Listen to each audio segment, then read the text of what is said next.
O Ama namin Diyos na pinagmumula ng lahat ng kabutihan at karunungan, aming Panginoong Kristo, narito kami na humihingi ng biyaya ng tulungan. Naway bigyan mo kami ng malinaw na pag-isip upang magkaroon kami ng sapat na pangunawa sa iyong mga manalisita. Narito kami ngayon, Ama, na nagsasaliksik sa natatagong mga karunungan, na siyang makapagbibigay liwanag ng pag-iisip, makapagbibigay ginhawa sa mga kapatid na may magbibigyan ng dalangin sa kanilang mga puso. Panginoon, puspusin mo ang aming mga puso ng karunungan at pag-unawa upang aming maunawaan iyong kalooban at magawa namin ang iyong mga utos. Naway nilayo mo kami sa mga puso ng pagkailangan at ang iyong pagpapala at mga biyaya ay magkaloob mo din sa amin. Ito ang aming dalangin sa mga ng Diyos Kristo, ang aming Pilipinas. Para po sa pagbubukas ng pagbabahagi ng pag-aaral, inaanyahan ko po si Hermano Hiromi J. Divino upang magbigay ng kaunting pagpapaliwanag para sa tema ng ating anibersaryo.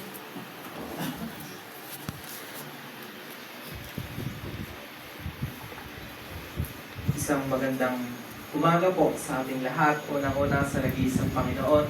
Pangalawa po sa inyo mga kapatid na naririto ngayon.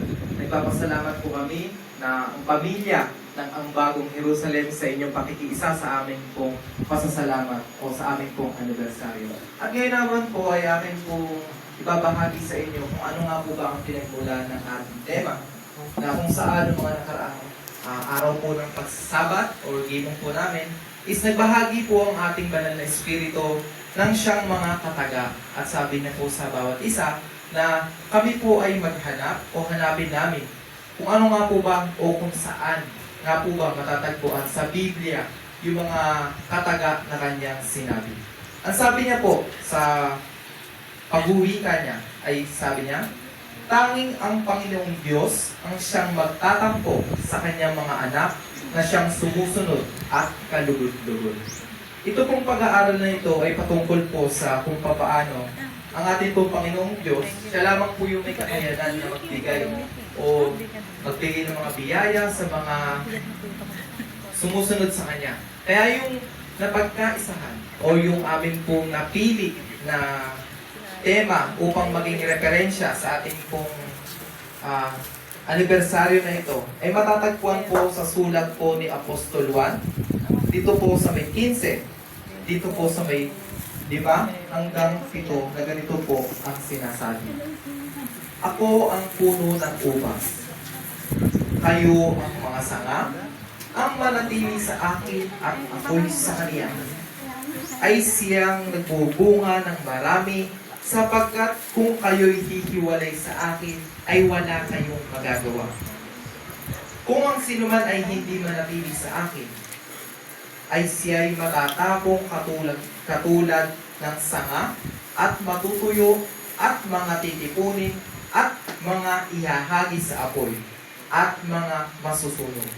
Dito po sa kahuli-hulihan, sabi niya, kung kayo'y magsipanatili sa akin at ang mga salita ko'y magsipanatili sa inyo, ay hingin nyo ang anumang inyong ibigin at gagawin sa inyo. Ito pong mga pag-aaral na ito ay kung saan, kung paano ang paglapit natin sa Panginoon o yung patuloy natin pagpili o pagkapit sa anumang mga habon ng buhay. Na kung saan tayo po mga kapatid na mananampalataya na nag-iisang Diyos.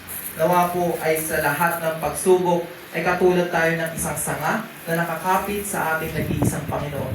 Upang sa ganon, patuloy niya tayong matampukan, patuloy niya tayong mabigyan ng mga biyaya, mabigyan ng mga pagpapala. Dahil kung hihiwalay po tayo, ay sabi nga po dito sa banal na kasulatan at ng mga banal na espiritu na bumaba po sa ating kanina, ay matutulad po tayo na isang sangtuyo, tinipunin at ihahagis sa apoy.